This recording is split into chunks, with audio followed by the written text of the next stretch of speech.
Hello guys. So आज दुपारी मम्मीने घेतली होती मस्त मच्छी फ्राय बनवायला. आजचं दुपारचं जेवण तेच होतं आणि मस्त दुपारी जेवण वगैरे करून झाल्यावर मला एक काम सांगितलं होतं. उन्हात मी तशीच काम करायला गेली होती आणि मग तो काम वगैरे करून मी सामान वगैरे घरी घेऊन आली आणि त्यानंतर फ्रुटी पिली बिकॉज खूप जास्ती गरम होत होता.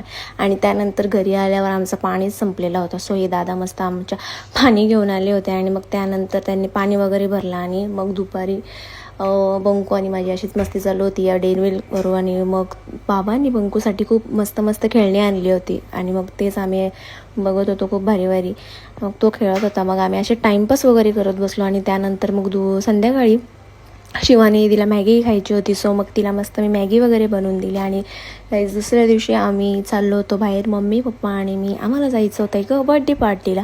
सो आम्ही मस्त गाडीने तिघं पण निघालो. आणि बघा त्या छोट्या बेबीसाठी आम्ही एक अशी गाडी घेतली होती. मग बड्डे झाला आणि त्यानंतर आम्ही असेच बसलेलो, केक वगैरे खाल्ला आणि मग गिफ्ट वगैरे देऊन आम्ही गेलो गाईज जेवायला. मग जेवून वगैरे आम्ही घरी आलो. त्यानंतर मग दुसऱ्या दिवशी पण असंच काहीच काम नव्हतं. सो असंच टाईमपास करत बसलो. मग मी अनारसे गाईज बनवले, बघा किती छान. Thank you guys watching for this video.